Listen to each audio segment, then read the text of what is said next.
En Outaouais, on est sur nos gardes afin de ne pas tomber en zone rouge. Et pour répondre à plusieurs questions que nos téléspectateurs ont soulevées dans les dernières heures, j'ai invité le microbiologiste Patrick Filion à être avec nous. Bonsoir, Patrick. Bonsoir. Les statistiques qu'on voit présentement, est-ce qu'on peut dire que c'est le reflet de la semaine de relâche? Il y a peut-être une partie des chiffres que l'on voit qui peuvent être attribuables à la semaine de relâche, donc peut-être les plus de sorties de la part des gens et de leur famille, mais c'est peut-être pas le seul facteur aussi. La contagion peut être plus évidente ou plus facile s'il y a la présence des fameux variants, donc ça pourrait être un facteur aggravant aussi. Mais si on regarde l'ensemble du Québec, la semaine de relâche n'a pas semblé donner, autant de cas qu'on aurait pu le croire. Donc, peut-être qu'en Ottawa, ça peut être un facteur, mais je ne crois pas que ce soit le seul. On nous dit, Patrick, que la situation est fragile, du moins les paroles de la santé publique. Est-ce que c'est ça que vous voyez? Absolument. On sait là, que le système de santé, là, on ne veut pas submerger là, les urgences des hôpitaux avec un nombre de cas plus important. Donc, il y a ce facteur-là. Moi, c'est probablement le facteur le plus important, là, le nombre de personnes qui sont hospitalisées aux soins intensifs, mais aussi une transmission qui est un petit peu plus importante là, depuis quelques jours, peut-être une semaine.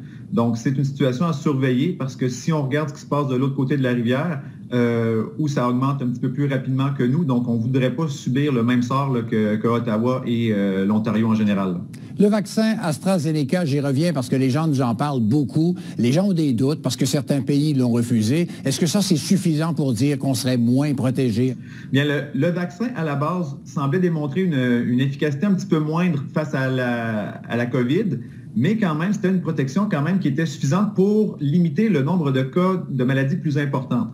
Maintenant, la crainte des gens là, face à ce qui se passe en Europe, il faut tempérer un petit peu. Il y a beaucoup de pays européens qui ont retiré ou du moins mis sur pause la vaccination avec AstraZeneca, simplement, dans le fond, pour suivre un petit peu les autres pays parce qu'il y avait un petit peu de la crainte. C'est peut-être même une décision politique où on a voulu rassurer la population. Donc, le vaccin, tous les chiffres que l'on a, nous, ici, semblent indiquer qu'il est sécuritaire, qu'il est efficace, du moins, pour protéger les formes les plus graves de la maladie. Donc, il faut quand même avoir confiance en ce vaccin-là, là, malgré toute la mauvaise presse là, qu'il subit depuis peut-être quelques semaines. M. Legault, hier, a dit 24 juin, tout le monde doit être vacciné. Est-ce que, selon vous, si ça s'est atteint, la vie va reprendre normalement? Pas après directement le 24 juin. Je pense que ça prendrait quelques semaines encore ou quelques mois, mais ça serait vraiment un pas dans la bonne direction. Maintenant, il faudra des efforts soutenus puis des arrivées importantes de vaccins. Donc, parce que si on veut atteindre cet objectif-là, c'est plus, je crois, de 45 000 doses là, de vaccins qui devront être administrées par jour. Donc, c'est des quantités substantielles. Ça demande beaucoup, de gens qui vont s'affairer à tout ça. Patrick Filion, merci beaucoup. C'est un plaisir.